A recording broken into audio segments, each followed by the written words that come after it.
Здравствуйте, в эфире телеканала «Якутия-24», актуальное интервью. И сегодня гость нашей студии, глава Якутии Айсан Николаев. Айсан Сергеевич, здравствуйте. Здравствуйте. 20 февраля Владимир Путин выступил с ежегодным посланием Федеральному собранию. Традиционно основные тезисы его выступления коснулись всех сфер жизни россиян. Вот какие важные ключевые моменты для республики вы отметили? Безусловно, послание президента страны – это важнейший политический документ, это руководство к действию для правительства, для регионов. И с этой точки зрения мне очень импонирует то, что основная тема послания президента была посвящена поддержке людей с маленькими доходами, борьбе с бедностью, по поддержке семей, в том числе многодетных семей. У меня как раз в день послания с утра федеральные корреспонденты спросили, что я жду услышать в послании президента. Я как раз сказал, что наверняка прозвучит тема борьбы с бедностью и поддержка многодетных семей. Это очень важно, потому что, к сожалению, и у нас в республике, и в целом в стране многодетность, к сожалению, становится синонимом бедности. Вот этого в нашей стране не должно быть. И вот сегодня те поддержки по повышению рождаемости, по поддержке многодетных семей, я уверен, дадут эффект. Я 14 февраля подписал указ о поддержке как раз рождаемости нашей республики первому ребенку. И это как раз идет согласно вот федеральных сейчас требований. На первого ребенка будет единовременная выплата в размере, двух прожиточных минимумов. Это сегодня у нас свыше 33 тысяч рублей. За второго ребенка будет выплачиваться дополнительно 135 тысяч рублей разовая помощь. А также, конечно же, начиная с третьего и последующих детей будет ежемесячно выплачиваться по прожиточному минимуму. Сейчас это свыше 16 тысяч рублей. Это на самом деле очень серьезные денежные вливания. Мы оцениваем стоимость этого указа, который я подписал 14 февраля, до периода 2024 года порядка 20 миллиардов рублей. Это очень серьезная, очень такая важная цифра. Конечно же, сейчас мы будем реализовывать также те поручения, которые президент сформулировал в своем послании, в части, например, снижения ипотеки для многодетных. Это тоже очень важно, ведь сегодня ипотечные кредиты имеют очень значительное количество семей, в том числе молодых семей. Это и поддержки налоговые. Уверен, что в нашей республике мы эти все нормы будем внедрять для того, чтобы и рождаемость повысить, и поддержать наши семьи. Также в послании президент отдельно сказал о развитии Дальнего Востока. В принципе, работа в этом направлении ведется уже давно. По его поручению идет разработка национальной программы развития Дальнего Востока на период до 2025 года и даже на перспективу до 2035 года. В Якутии выступила с инициативой, чтобы сами жители Дальнего Востока могли предлагать свои идеи, которые в перспективе лучшие из них могли стать частью этой национальной программы. Какие новые проекты и механизмы были предложены якутянами? Конечно же, в послании президента были затронуты другие вопросы, в том числе как раз и развитие Дальнего Востока. Кстати, там прозвучала и Якутия в контексте того, что будут открываться национальные парки природные здесь у нас на территории Якутии. Их у нас предполагается создать 4, 3 в северных наших районах и 1 в Еренгринском районе, в районе озера Большое Топка. Это тоже очень важно, потому что в части сохранения экологии мы, конечно же, очень остро ставим вопросы. И сегодня треть уже территории республики находится в статусе особо охраняемых территорий. Я считаю, что эта политика будет, наверное, продолжена. Что касается развития Дальнего Востока, как раз Общественная палата республики в свое время выступила с идеей как раз организовать такой опрос среди жителей Дальнего Востока. В дальнейшем это было поддержано на уровне полпреда Юрия Петровича Трутнева, и Министерство Дальнего Востока на специальном сайте даже провело сбор разных идей от граждан, которые можно включить в национальную программу развития Дальнего Востока. Я рад, что по количеству поступивших обращений, предложений Якутия безусловный лидер. Свыше 3000 предложений поступило. И я рад, что самое такое большое количество поступило предложений по Ленскому мосту. Это показывает, что этот важнейший вопрос, он волнует не только руководство республики, но и граждан. И они свою такую позицию гражданскую достаточно активно выразили. И другие проекты, которые там есть, начиная от строительства той или иной школы, больницы, они тоже, безусловно, будут поддержаны и требуют особого внимания правительства республики. Но также вы принимали участие в инвестиционном форуме, который проходил в Сочи. Подписали там ряд соглашений в сфере науки, культуры и социально-экономического развития. Вот какие возможности для Якутии открывают эти документы? Мы достаточно активно работали на этом инвестиционном форуме российском. Был подписан ряд соглашений и мною, и председателем правительства Владимиром Викторовичем Солодовым. Они касаются самых разных сфер жизни республики. Ну, в частности, были подписаны у нас достаточно серьезные соглашения о социально-экономическом сотрудничестве с Иркутской областью. Мы должны понимать, что Иркутская область – это наш сосед. Мы неразрывно связаны с вопросами северного завоза. И сейчас мы активно ставим вопрос о дальнейшем продолжении строительства круглогодичной дороги Вилюй, которая из Мирного должна выйти на север Иркутской области и соединить Иркутск Мирный и в перспективе уже Якутск как бы автомобильной круглогодичной дорогой. Были обсуждены и другие вопросы, в том числе культурного сотрудничества с Иркутской областью. Было подписано также соглашение с Пермским краем. Губернатор Пермского края Максим Решетников выступил с очень интересной, хорошей идеей о том, чтобы лучшие наши практики, региональные и муниципальные, которые есть у Якутии и Перми, мы друг другу передавали бесплатно. На самом деле сегодня такая работа проводится на уровне Российской Федерации, когда собираются лучшие практики, но это достаточно долгий процесс. Пока все соберут на уровне России, пока это все будет размножаться для регионов. А когда регионы начинают непосредственно работать с друг другом, то это гораздо быстрее и эффективнее. И мы посмотрели, как раз зампред правительства Бычков и министр инноваций Семенов там были в командировке, посмотрели, какие там программные продукты интересные есть. И сегодня мы подписали соглашение, по которому эти программные продукты уже передаются нам бесплатно. Мы экономим время и деньги. Но то же самое сейчас Пермский край тоже будут к нам приезжать, смотреть, изучать, что у нас есть интересного, которые они могут у себя тоже организовать, в том числе определенные механизмы работы с гражданским обществом. Уверен, что такое сотрудничество, оно очень важно. Ну и, конечно, одно из таких важных соглашений было подписано мною с Германом Оскаровичем Грефом, руководителем Сбербанка России. И мы надеемся, что это послужит еще дополнительным стимулом для того, чтобы Сбербанк более активно кредитовал и участвовал в развитии наших, в первую очередь, крупных инфраструктурных проектов. Мы считаем, что возможности Сбербанка также недостаточно, пока у нас задействованы в части улучшения финансовой доступности финансовых услуг для населения. Здесь мы тоже со Сбербанком, уверен, будем отрабатывать. Но сейчас в республике идет отчет правительства. В этом году он стартовал в новой форме в виде прямого эфира на национальном телевидении. В такой форме, когда представители правительства выезжают непосредственно в районы, отчет проходит уже в 21 раз.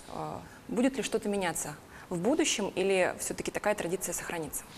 Я уверен, что это одна из самых таких интересных, скажем так, интересных форм работы с населением, которые есть вообще в целом Российской Федерации. Когда правительство региональное выезжает, доходит до каждого населенного пункта и отчитывается о проделанной работе, заслуживает мнения населения о своей работе, так и заслушивать те проблемы, которые есть.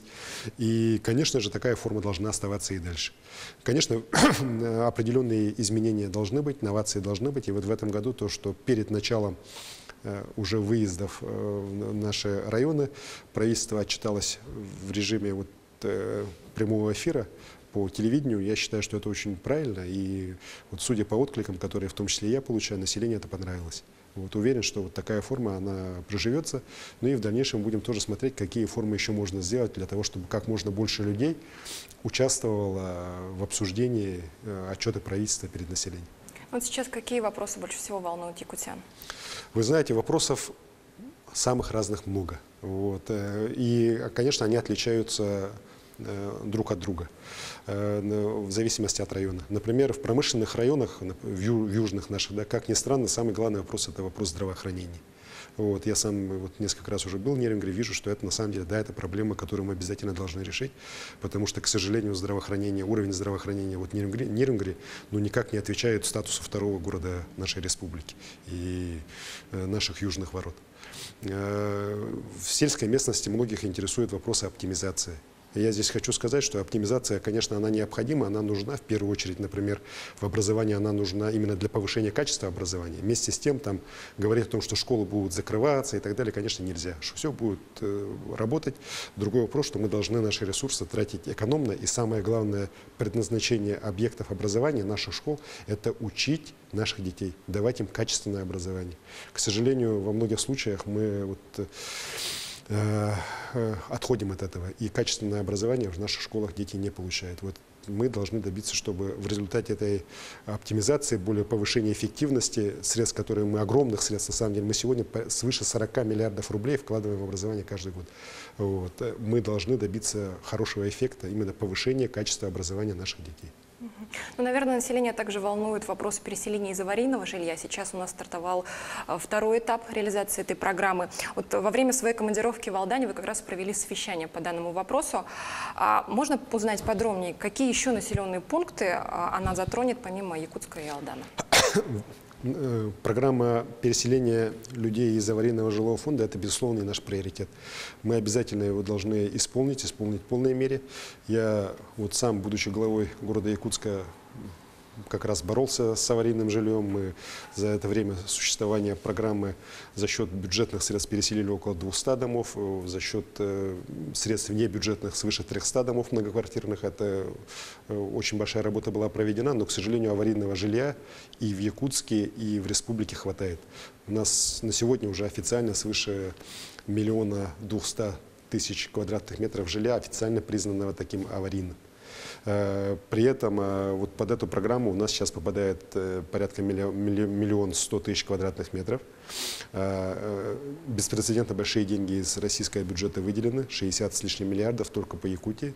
Это 16% всех средств, выделенных по этой программе на всю Россию. И, конечно же, работа эта будет касаться практически всех районов, потому что во всех районах сегодня официально аварийное жилье существует. В этом году появились уже новации. Разрешается уже выплачивать людям компенсацию, если людям хочется куда-то переехать, и им это жилье здесь, в том или ином населенном пункте, не нужно. Есть возможность купить на вторичном рынке. Так, это тоже многие могут этим воспользоваться для ускорения решения вопроса. Ну и, конечно, новое жилье тоже будет строиться. По Алдану мы специально провели такое совещание, потому что в Алдане как раз наибольший объем признанного аварийным жилого фонда. 181 000 квадратных метров. Это больше, чем, например, сегодня официально признано в Якутске или в любом другом населенном пункте республики. Специально для того, чтобы не допустить тех ошибок, которые были на первом этапе, когда многие муниципальные образования в силу, может быть, и нехватки квалифицированных кадров, в силу элементарного незнания тех или иных норм, а иногда и просто в результате своей неэффективной работы допустили срыв сроков. И вы знаете, что мы последние дома, последние квартиры по Нюргенскому району практически люди заселялись перед Новым годом. Этим 19, то есть свыше года было запаздывание. И чтобы этого не допустить, чтобы на самом деле эти большие средства были использованы эффективно, контролировались и, конечно же, были построены качественные дома для переселенцев из аварийного жилого фонда. Сейчас создано специальное государственное учреждение, дирекция жилищного строительства, которая как раз будет этот вопрос контролировать вместе, а муниципальные районы на местах уже будут проводить работу с переселенцами. Уверен, что это даст лучшие результаты, и программа будет в установленные сроки у нас в республике полностью исполнена. Вот те, кто следит за вашей работой и деятельностью, могут получать последнюю информацию из ваших социальных сетей. Да? У вас есть аккаунты в Твиттере, Инстаграме и Фейсбуке. Недавно у вас появилось 2 новых аккаунта ВКонтакте и Одноклассниках. Вот почему вы решили перейти и в эти социальные сети? На самом деле 3 социальных сетей мне вполне хватало, так, но когда я был в Нерюнгри, встречался как раз с представителями, скажем так, Нерюнгринского района, который активно себя проявляет в социальных сетях, с блогерами активными, Facebook-сообществом, мне высказали пожелание, что в Южной Якутии, в частности, в Нерюнгринском районе, популярны ВКонтакте, популярны в Одноклассники, и попросили все-таки свои аккаунты дополнительно там сделать. Поэтому вот как раз для того, чтобы информация о нашей работе была доступна еще большему количеству людей, чтобы еще больше людей могли оперативно как бы и свои вопросы, свои предложения тоже мне направлять. Вот я принял решение, что и в Одноклассниках, и ВКонтакте я как бы зарегистрирую свои новые аккаунты. Ну, то есть, если вам напишут жители Нерюнгри, допустим, в Одноклассники, есть вероятность, что вы им ответите? Ну, по крайней мере, я все читаю. Это важно. Главное событие, которое ждет Якутию, да и вообще мир в целом, это Кубок мира по вольной борьбе, который пройдет в Якутске в середине марта. Вы не раз говорили, что это важное спортивное событие, требует очень серьезной организации. Как оцениваете организацию сейчас? Остается пара недель до соревнований. Конечно, Якутск сегодня готовится принять самое крупное международное спортивное соревнование по олимпийскому виду спорта, которое когда-либо проходило у нас на территории Якутии. Потому что никогда вот соревнования уровня Кубка мира, там, чемпионата мира у нас не проходили именно по олимпийским видам спорта. И вот сейчас Кубок мира по вольной борьбе у нас проходит. Причем это мы выиграли достаточно такой конкуренции с Соединенными Штатами Америки. Вот это право проводить Кубок мира. 8 лет Кубок мира не проводился в России. 8 лет сборная России не выигрывала Кубок мира. Вот, и поэтому интерес очень большой. Вплоть до президента нашей страны уже доложено о проведении Кубка мира здесь, в Якутии. И, кстати, президент высоко оценил, сказал, что у нас надежнее, чем в Соединенных Штатах Америки. Вот. И сегодня подготовка идет строго по графику. Все работы и ремонтные, и подготовительные, и организационные проводятся. Билеты активно продаются, их почти уже не осталось в свободной продаже. Конечно же, будет организована и прямая трансляция, и сегодня уже проводится работа по подготовке культурной программы для наших гостей. Их будет свыше, почти 400 человек приедет сюда. Проводится работа непосредственно уже по подготовке соревнований. Я вот недавно проводил оргкомитет, посетил и медико-лабораторные наши учреждения, которые в Триумфе расположены, посмотрел подготовленность спортивного зала. Работа идет полностью под контролем. Сейчас Международная федерация приедет еще раз, примет. Потом 7 числа у нас состоится уже по стандартам Объединенного мира борьбы международного наш тоже традиционный крупный международный турнир среди юниоров по вольной борьбе, посвященный памяти нашего великого спортсмена Романа Михайловича Дмитриева. И вот как раз это будет для нас уже такая генеральная репетиция перед Кубком мира. И я уверен, что мы 16-17 марта в Якутске проведем лучший Кубок мира, который когда-либо проходил. Ну, конечно, я очень надеюсь, что зрители будут активно поддерживать всех спортсменов, ну и, конечно, сборную России, в составе которой, я очень надеюсь, будут выступать и наши якутяне. Ну вот на этой оптимистичной ноте мы завершим наше интервью. Айсен Сергеевич, большое спасибо, что нашли время в своем плотном графике, пришли и ответили на наши вопросы. Спасибо. А я вам напомню, что итоги месяца мы сегодня подводили с главой региона Айсеном Николаевым. Оставайтесь с нами.